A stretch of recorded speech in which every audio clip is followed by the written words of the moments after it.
नमस्कार, मैं हूं शौर्यपुंज। प्रभातखबर.com के इस स्पेशल सेगमेंट में आप सभी का स्वागत है। आज हम आपको बताने वाले हैं नीट परीक्षा के बारे में। नीट परीक्षा का रिजल्ट जल्द ही जारी किया जाएगा और लाखों छात्र, देश भर के लाखों छात्र इस परीक्षा को हर साल देते हैं। उनका सपना रहता है कि वो डॉक्टर बने और उसको साकार करें। मरीजों की सेवा करना, जन सेवा करना का की जिनमें दिलचस्पी होती है वो इस फील्ड से जुड़ना चाहते हैं। आज हम आपकी मुलाकात करवाने वाले हैं मेडिकल कोचिंग से के फील्ड से जुड़े एक ऐसे हस्ती से जो जिनका नाम ही काफ़ी है। हम बात कर रहे हैं बायोम इंस्टीट्यूट के डायरेक्टर पंकज सिंह सर के बारे में। पंकज सर, स्वागत है हमारे खास सेगमेंट में। आज हम बात करने जा रहे हैं कि मेडिकल के क्षेत्र में खास करके नीट के का जो एग्ज़ाम है, हम जो हर साल लिया जाता है, इसके बारे में हम आपसे बात करेंगे। जो बोला जाता है कि नीट की परीक्षा के लिए रणनीति बहुत ज़रूरी है, जो स्ट्रैटेजी है। तो क्या स्ट्रैटेजी होनी चाहिए छात्रों के लिए कि वो इस परीक्षा को आसानी से निकाल सकें? बिल्कुल, स्ट्रैटेजी ही किसी एग्ज़ाम को क्वालिफाई करने में काफ़ी हेल्प करता है। और रिजल्ट्स अभी नेक्स्ट मंथ के 14 जून के आसपास में आना चाहिए। और सबसे बेहतर तरीका ये होता है कि अगर आप तैयारी कर रहे हैं और आपका स्कोर लमसम 500 के आसपास आ रहा है और आप जनरल या ओबीसी कैटेगरी से बिलोंग करते हैं, तो बिल्कुल आप फिर से चांस ले सकते हैं। लेकिन उस केस में जब आपका मार्क्स लगभग 200 और 150 रह जा रहा है, तो हमारे हिसाब से वो सब बच्चे को फिर से कोशिश करने का बहुत फ़ायदा नहीं मिलेगा, क्योंकि वो 2 से 3 साल उनको फिर से ये जर्नी में लगेगा। और जैसा कि नंबर ऑफ़ कैंडिडेट्स काफ़ी ज़्यादा बैठ रहे हैं एग्ज़ाम में, लगभग इस बार भी 25 लाख फॉर्म भरे हैं और अगले साल या अगले 2 साल में ये लगभग फिर से 4 से 5 लाख बढ़ जाएगा। तो बहुत ही मुश्किल चीज़ है कि वो 200 नंबर या 100 नंबर वाले बच्चे अगले साल या अगले 2 साल में क्वालिफाई कर जाएंगे। तो आपने जैसे बताया कि नीट का जो मार्क्स है, जो मार्किंग स्कीम है, जिस तरह से जो कट ऑफ आता है, तो इसमें जो कट ऑफ है, जो 500 प्लस कट ऑफ है, वैसे छात्रों को आगे की तैयारी कंटिन्यू करनी चाहिए। और इसके अलावा हम बात करेंगे, अभी बोर्ड्स के रिजल्ट जारी हो गए। सीबीएसई बोर्ड का रिजल्ट जारी हो गया, आईसीएसई बोर्ड का रिजल्ट भी जारी हुआ, हमारे झारखंड बोर्ड का रिजल्ट भी जारी हुआ और अलग अलग दूसरे स्टेट्स का भी अब बोर्ड रिजल्ट जारी कर दिया गया है। तो ऐसे छात्र जो बोर्ड के एग्ज़ाम के बाद मेडिकल की तैयारी करना चाहते हैं, उनके लिए आप क्या सलाह देंगे? उनको क्या स्ट्रेटजी अपनानी चाहिए? देखिए, बेहतर टाइम जो होता है जहाँ से बच्चे अच्छा कर सकते हैं वो है क्लास 10th के बाद, क्योंकि जो सिलेबस होता है नीट में वो 11th और 12th का ही सिलेबस होता है। और उस केस में उन्हें 2 साल का प्रॉपर टाइम मिलता है सिलेबस को कवर अप करने के लिए। कोई बच्चे आफ्टर 12th आते हैं तो उनको एक ही साल में फिर दोनों साल का सिलेबस कवर अप करना पड़ता है, जो कि थोड़ा सा मुश्किल हो जाता है। इस कारण से 12th के बच्चे जो हैं, 12th पास आउट जो बच्चे होते हैं, वो काफ़ी अच्छा नहीं परफॉर्म कर पाते हैं। और जितने भी इंडिया के लगभग टॉपर्स होते हैं वो फ्रेशर्स होते हैं। फ्रेशर्स का मतलब जस्ट 12th का एग्ज़ाम देते हैं और 12th के साथ ही वो रिजल्ट्स करते हैं।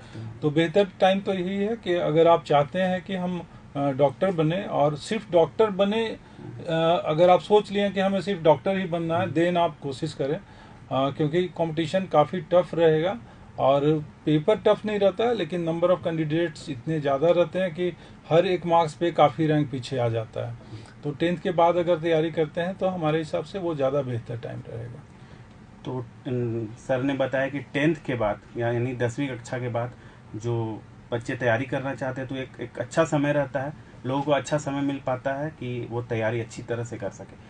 तो सर, बायोम इंस्टीट्यूट के बारे में बात करें तो ये झारखंड का एकमात्र ऐसा इंस्टीट्यूट है जो डेडिकेटेड मेडिकल की तैयारी करवाता है। जी। तो किस मामले में आपका जो इंस्टीट्यूट है वो खास है? इसके बारे में जरा छात्रों को जानकारी देखिए, पहला क्या है कि अभी एक कारपोरेट कल्चर है, मतलब जिसका नेम बड़ा है, तो पेरेंट्स का ये सोच होता है कि 10th के बाद सीधे वही सिस्टम में भेज दे, पूरे इंडिया में जिसका 50 सेंटर है, 100 सेंटर है। लेकिन वो ये चीज़ बात को समझते नहीं हैं कि उनके जो ऑनर हैं वो कहीं और ही बैठे हुए हैं, तो वहाँ से वो 100 सेंटर को हैंडल नहीं कर सकते हैं। ठीक है।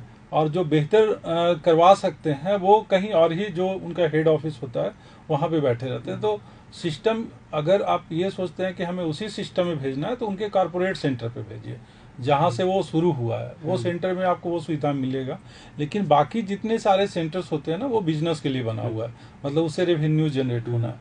क्यों हमारा सिस्टम, क्योंकि रांची बेस्ड है और हम खुद रांची में रहते हैं, तो हमें हर बच्चे का एक्टिविटी पता चलता है, उन्हें क्या नीड है वो हमें पता चलता है, उनकी रिक्वायरमेंट, उनके टीचर्स क्या पढ़ा रहे हैं वो हमें दिखते रहता है।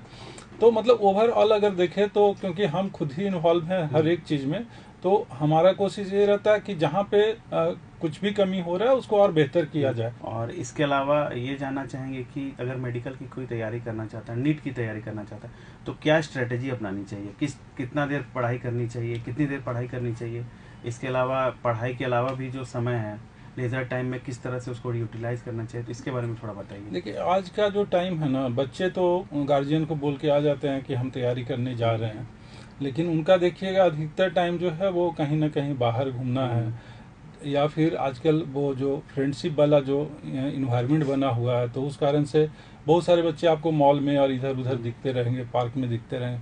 उनके पेरेंट्स को ये पता ही नहीं चलता है कि वो बच्चा क्या कर रहा है। ये एक बहुत बड़ा रीजन है जिसके कारण से इनका रिजल्ट खराब होता है। हमारा तो हर एक दिन ऐसे बच्चे से मिलना होता है, उनके पेरेंट्स से मिलना होता है। हम क्लियर बोलते हैं कि अगर ये बच्चा 200 नंबर ला रहा है या 250 नंबर ला रहा है, इसको तैयारी करने का कोई फायदा नहीं, मतलब ये पढ़ाई ही नहीं किया है।